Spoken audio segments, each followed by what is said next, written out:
ગાઉસના નિયમના ઉપયોગો. તો એમાં પહેલો ક્વેશ્ચન પૂછાય છે કે અનંત લંબાઈના અને વિદ્યુત ભારની રેખીય ઘનતા લેમડા ધરાવતા સુરેખ તારથી ઉદ્ભવતા વિદ્યુત ક્ષેત્રનું સૂત્ર મેળવો. અનંત લંબાઈના અને વિદ્યુત ભારની રેખીય ઘનતા લેમડા ધરાવતા સુરેખ તારથી ઉદ્ભવતા વિદ્યુત ક્ષેત્રનું સૂત્ર મેળવો. સમાન રેખીય વિદ્યુત ભાર ઘનતા લેમડા ધરાવતા એક અનંત લંબાઈના પાતળા સુરેખ ધારને આકૃતિમાં બતાવ્યો છે.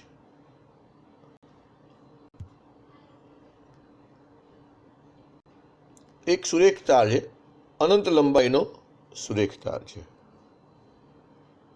આ અનંત લંબાઈનો સુરેખ તાર છે અને એ તારથી ઉદ્ભવતા એ તાર ઉપર વિદ્યુતભાર પથરાયેલો છે અને એની રેખીય ઘનતા લેમડા છે અને આ સુરેખ તારથી ઉદ્ભવતા વિદ્યુત ક્ષેત્રનું આપણે સૂત્ર મેળવવાનું છે.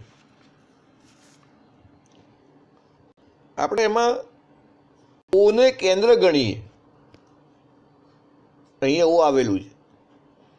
ઓને કેન્દ્ર ગણીએ અને ઓપી જેટલી ત્રિજ્યા લઈએ. ઓને કેન્દ્ર ગણીએ અને ઓપી જેટલી ત્રિજ્યા લઈએ અને ઓને કેન્દ્ર ગણી ઓપી જેટલી ત્રિજ્યા તારની આસપાસ પીને ફેરવીએ તો મને પી પી ડેશ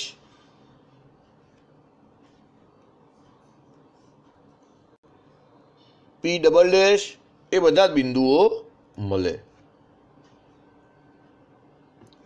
આ બધા બિંદુઓ ક્યાં જોવા મળશે? પરિઘ ઉપર જોવા મળશે.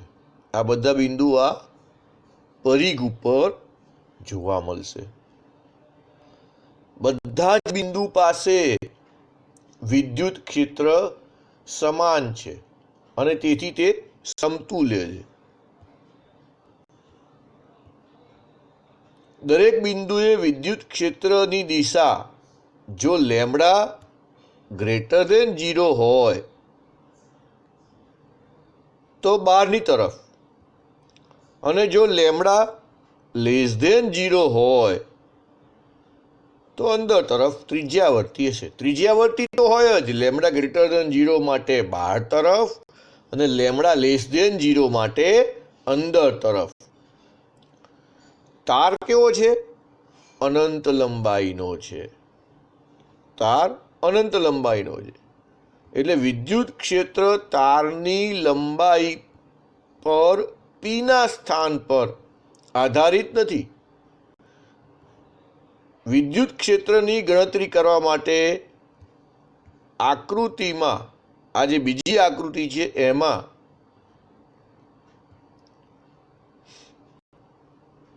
દર્શાવ્યા પ્રમાણે એક નળાકાર ગાઉસિયન સપાટી વિચાર કરવો પડે. નળાકાર ગાઉસિયન સપાટી લીધી છે.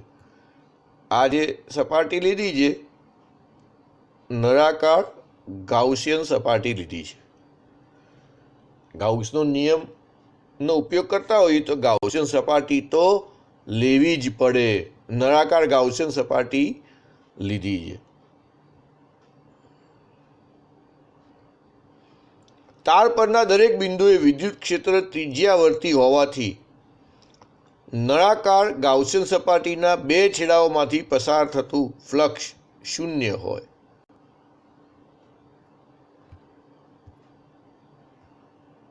એટલે એક આ સપાટી, અહીંયા વિદ્યુત ક્ષેત્ર આ દિશામાં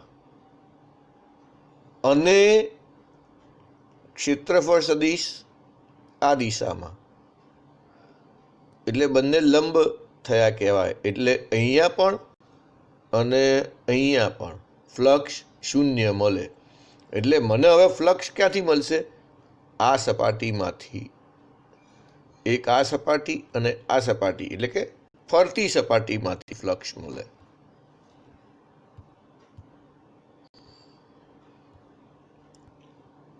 હવે રહી નળાકારની વક્ર સપાટી. તો દરેક બિંદુએ ઈને લંબ અને સમાન છે, અને નળાકારની વક્ર સપાટીનું ક્ષેત્રફળ સમાંતર છે. ટૂંકમાં વક્ર સપાટી ઉપર ઈ અને એસ સમાંતર હોય. એટલે ફ્લક્સ બરાબર શું થાય? ફ્લક્સ બરાબર ઈ ગુણ્યા નળાકારની વક્ર સપાટીનું ક્ષેત્રફળ.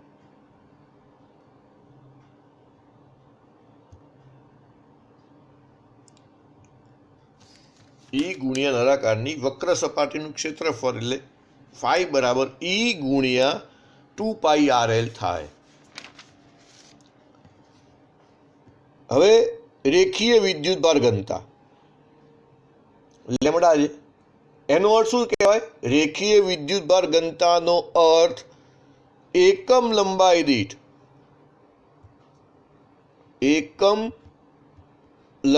દીઠ વિદ્યુતભાર લેમડા, આવું કહેવાય. એકમ લંબાઈ દીઠ વિદ્યુતભાર લેમડા. તો એલ લંબાઈ દીઠ વિદ્યુતભાર કેટલો? એટલે લેમડા ઇન્ટુ એલ થયો કહેવાય. કુલ વિદ્યુતભાર લેમડા ઇન્ટુ એલ થયો કહેવાય. એટલે મને વિદ્યુતભાર મળ્યો લેમડા ઇન્ટુ એલ વિદ્યુતભાર મળ્યો. આગળ ફ્લક્સ મળી ગયું મને. ફ્લક્સ બરાબર ઈ ઇન્ટુ 2πrl. અહીંયા વિદ્યુતભાર મળી ગયો એટલે ગાઉસનો નિયમ લગાડીએ. ગાઉસનો નિયમ શું છે? તો આવું લખાય. ગાઉસનો નિયમ આવો છે, ફ્લક્સ ફાઈ બરાબર Q/ε0. એટલે ફ્લક્સની કિંમત મૂકી દીધી આપણે, અને વિદ્યુતભારની કિંમત મૂકી લેમડા એલ અને ε0 નીચે. એટલે ઈ into 2πrl into lambda L છેદમાં ε0 થાય. એટલે ઈ બરાબર લેમડા અપોન 2πε0 ઇન્ટુ આર થાય. હવે મને ખબર છે કે 1/4πε0, એટલે કે આ બેની જગ્યાએ જો 4 હોત તો મને 1/4πε0 એટલે કે મળે. કે બરાબર 1/4πε0 થાય. એટલે મેં ઉપર નીચે 2 વડે ગુણી કાઢ્યા. એટલે ઉપર નીચે 2 વડે ગુણો એટલે અહીંયા 4 થઈ જાય. એટલે 1/4πε0 એટલે કે આવી ગયું. ઉપર નીચે 2 વડે ગુણ્યા એટલે 2 આવ્યા. બાકીના પદો તો એમના એમ જ છે. એટલે 2k લેમડા અપોન આર થયું કહેવાય. અને એને સદિશ સ્વરૂપમાં લખીએ તો સદિશ ઈ બરાબર lambda upon 2πε0 into n caret, જ્યાં n કેરેટ એ તાર પરના બિંદુથી લંબ એવો ત્રિજ્યાવર્તી એકમ સદિશ છે. અને આગળ કીધું એમ, જો લેમડા ધન હોય તો ઈની દિશા બહારની દિશામાં, અને જો લેમડા ઋણ હોય એટલે કે <0 હોય તો એની દિશા અંદર તરફ હોય. ચાલો હવે આપણે બીજો ઉપયોગ લઈ લઈએ. સમાન રીતે વિદ્યુત ભારિત અનંત સમતલ વડે ઉદ્ભવતા વિદ્યુત ક્ષેત્રનું સૂત્ર મેળવો. આગળ આપણે અનંત લંબાઈનો વાહક તાર હતો એટલે રેખીય લંબાઈ આવે અને રેખીય ઘનતાનો લેમડાનો ઉપયોગ કરવો પડે. અહીંયા આગળ સમતલની વાત છે એટલે પૃષ્ઠ ઘનતા આવે ને પૃષ્ઠ ઘનતા એટલે સિગ્મા. સિગ્મા એટલે એકમ પૃષ્ઠ દીઠ વિદ્યુત ભાર. અહીં શું કીધું આપણે કે સમાન રીતે વિદ્યુત ભારિત એવા અનંત સમતલ પર વિદ્યુત ભારની પૃષ્ઠ ઘનતા સિગ્મા ધારો. આકૃતિમાં એક્સ અક્ષ સમતલ જે છે એ એક્સ અક્ષને લંબ રૂપે છે. એ સમતલ એ આ એક્સ અક્ષને લંબ રૂપે છે. તેથી વિદ્યુત ક્ષેત્ર એ વાય અક્ષ ઉપર કે ઝેડ અક્ષ ઉપર આધારિત નથી. તેમજ દરેક બિંદુએ તે એક્સ દિશાને સમાંતર હોવું જોઈએ. ક્ષેત્ર દરેક બિંદુએ એક્સ દિશાને સમાંતર હોવું જોઈએ. વિદ્યુત ક્ષેત્ર એક્સ દિશાને સમાંતર હોવું જોઈએ.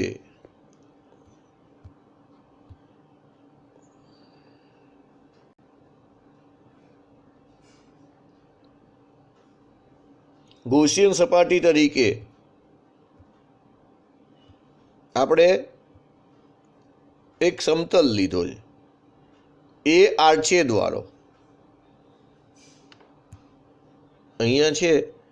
એ આડછેદવાળો એક સમતલ લીધો છે.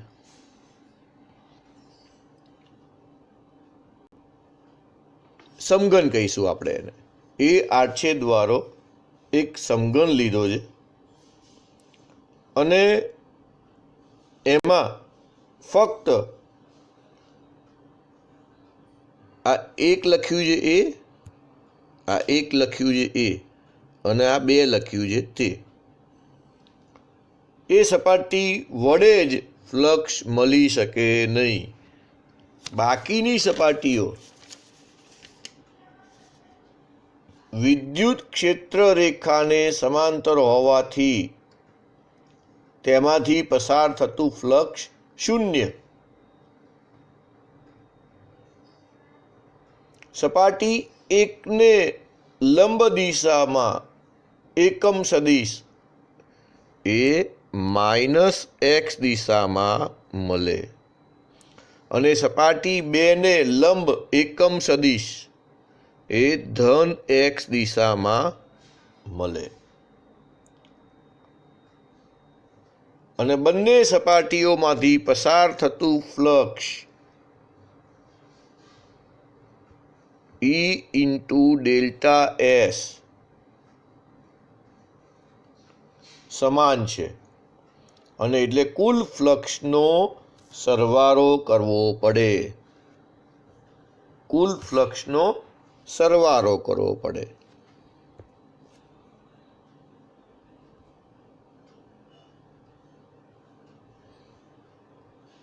ગૌસિયન સપાટીમાંથી પસાર થતું કુલ ફ્લક્સ આપણે કીધું કે E ઇન્ટુ ડીએ છે એટલે બે સપાટીનો સરવાળો કરીએ એટલે 2EA થઈ જશે. 2EA થશે કુલ ફ્લક્સ. બંને સપાટીનું કુલ ફ્લક્સ 2EA થઈ જશે. આગળ આપણે શીખી ગયા કે સિગ્મા એટલે એકમ લંબાઈ દીઠ વિદ્યુત ભાર સિગ્મા કહેવાય. એકમ લંબાઈ દીઠ વિદ્યુત ભાર સિગ્મા કહેવાય. તો કુલ વિદ્યુત ભાર કેટલો થશે? તો કે એકમ લંબાઈ દીઠ વિદ્યુત ભાર સિગ્મા, એકમ ક્ષેત્રફળ દીઠ વિદ્યુત ભાર સિગ્મા, તો એક ક્ષેત્રફળ દીઠ એકમ ક્ષેત્રફળ દીઠ વિદ્યુત ભાર સિગ્મા, તો એક ક્ષેત્રફળ દીઠ વિદ્યુત ભાર કેટલો? એટલે સિગ્મા એ થશે. એટલે મને બે વસ્તુ મળી. એક તો ફ્લક્સ મળી ગયો 2EA ફ્લક્સ થાય છે. ક્યુ આટલો થાય છે તો મને જો સૂત્ર તો છે જ, ફાઈ બરાબર Q/ε0 ગાઉસનો નિયમ છે. એટલે ફ્લક્સની જગ્યાએ મારે મૂકવા ના આવે, અહીંયા મૂકેલા છે આપણે 2EA ક્યુની જગ્યાએ સિગ્મા એ મૂકેલા છે, છેદમાં એપ્સિલોન 0 તો છે જ, એટલે ઈ બરાબર સિગ્મા અપોન 2 એપ્સિલોન 0 થાય.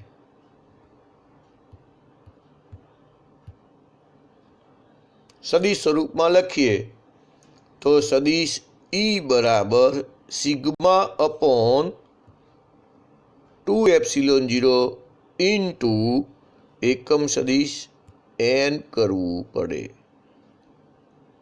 જ્યાં n એ સમતલને લંબ અને સમતલથી દૂર જતો એકમ સદિશ છે. જો સિગ્મા ધન હોય તો ઈની દિશા સમતલથી દૂર તરફ, અને જો સિગ્મા ઋણ હોય તો ઈની દિશા સમતલ તરફ જ હોય.